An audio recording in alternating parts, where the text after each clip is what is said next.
Bonjour à toutes et à tous sur cette playlist où nous apprendrons la langue russe à travers plusieurs cours de grammaire, de conjugaison, de vocabulaire. Et aujourd'hui, nous commençons par la première playlist qui traitera de grammaire. Grammatika ruskovo языка.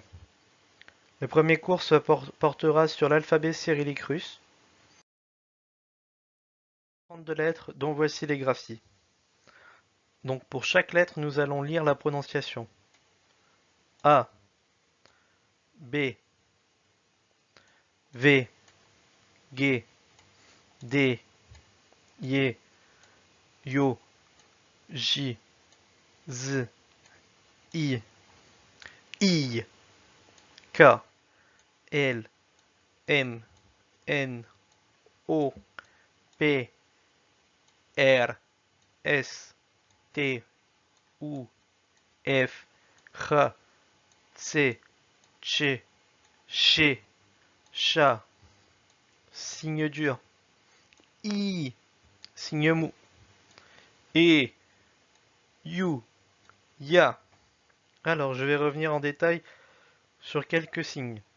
Donc, par exemple, ici, le son I, on le retrouve dans le mot travail. En français, il faut avoir à peu près la même prononciation. Ça se prononce vraiment I, comme dans Ruski. Ensuite, nous avons ici le signe dur qui sert à accentuer la syllabe qui le précède. Et ici, nous avons le signe mou qui ne se prononce pas et qui sert à mouiller la syllabe qui le précède. Par exemple, dans le mot russe mat, comme ceci, mat qui veut dire mère, on voit bien que la dernière syllabe est mouillée. Juste ici avec ce son, ça donne mat. S'il n'y avait pas le son match, s'il n'y avait pas le petit signe mou, ça donnerait mat. Alors que là, on note bien le mat. Impératif, c'est important de le faire, sinon on peut vite se perdre. Donc voilà pour les 32 lettres de l'alphabet russe. Nous passons aux exercices. En russe, un exercice se dit упражнение. Первое упражнение, exercice premier, s'entraîner à lire les mots. Donc là, on va avoir une série de quelques mots plus ou moins transparents. On va les lire ensemble et on va noter à chaque fois leur traduction. Da, oui. Bagage, bagage. Gaz, gaz. Vasa, le vase. Visa, le visa. Bal, le bal.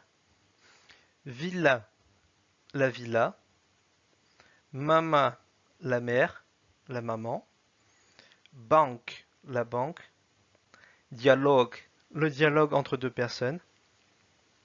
Diplôme, le diplôme. Lampa, la lampe. Parc, le parc. Ingénieur, un ingénieur. Réclame, la publicité. Adresse, l'adresse. Disque, le disque. Box, la box. Docteur, le docteur. Sport, le sport. Téléviseur, le téléviseur. Télévision si vous préférez. Musée, le musée.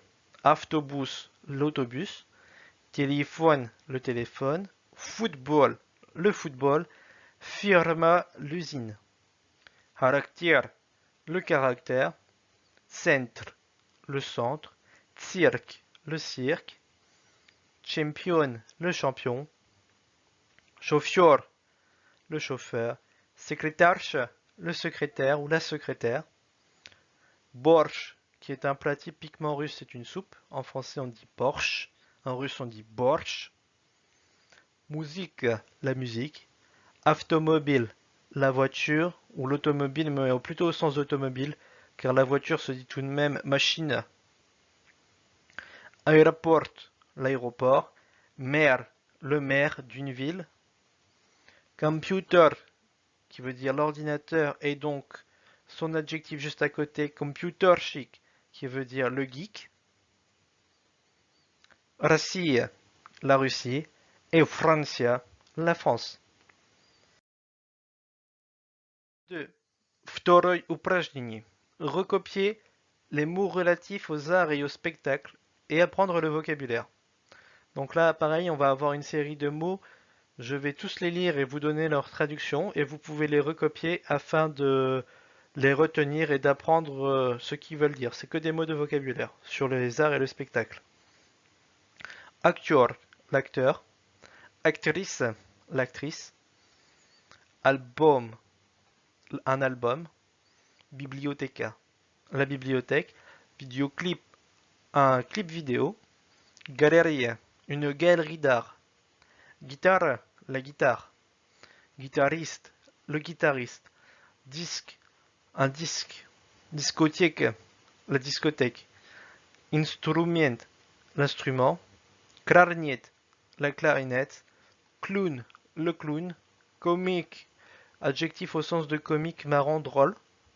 Concert, le concert. Musée, le musée. Musica, la musique. Orchestre, un orchestre. Pianine, le piano. Pianiste, le pianiste. Roman, le roman. Scène, la scène. Film, le film. Cirque, le cirque. Chef-d'œuvre, le chef-d'œuvre. Et show, le spectacle. Dans exercice 3, Tretí упражнение, relier les pays aux capitales. Donc là, c'est que des termes géographiques de pays et de capitales. Vous pouvez les noter pour les apprendre et puis faisons l'exercice ensemble. D'un premier temps, il va y avoir les pays à gauche et les capitales à droite. On va tous les lire et les traduire. Italie, Italie. Соединенные Штаты Америки, les États-Unis d'Amérique. Германия, l'Allemagne. Francia, la France. Russia, la Russie. India, les Indes. Kazakhstan, le Kazakhstan. Ukraine, l'Ukraine. Canada, le Canada. Mexique, le Mexique. Norvégie, la Norvège. Portugal, le Portugal. Espagne, l'Espagne. Thaïlande, la Thaïlande. Estonie, l'Estonie. Japonia, le Japon. Passons maintenant aux capitales. Paris, Paris. Ottawa, Ottawa. Madrid, Madrid. Kiev. Donc pas besoin de traduire, c'est Kiev. Rome, c'est Rome. Mexico, Mexico. Washington, Washington. Lisbonne, Lisbonne. Berlin, Berlin, pardon, excusez-moi. Oslo, Oslo. Tokyo, Tokyo. Tallinn, Tallinn. Moscou, Moscou. New Delhi, New Delhi. Bangkok, Bangkok. Nur-Sultan, Nur-Sultan. Passons maintenant à l'exercice. On va le faire ensemble. La capitale de l'Italie, c'est Rome. Donc Italia va avec Rome. Соединенные Штаты Америки, la capitale, c'est Washington. Germania, Berlin. Francia, Paris. Russia, Moscou. India, New Delhi. Kazakhstan, Nur-Sultan. Ukraine, Kiev. Canada, Ottawa. Mexique, Mexico. Norvège, Oslo.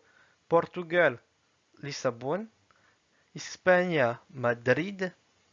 Thaïlande, Bangkok. Estonie, Tallinn.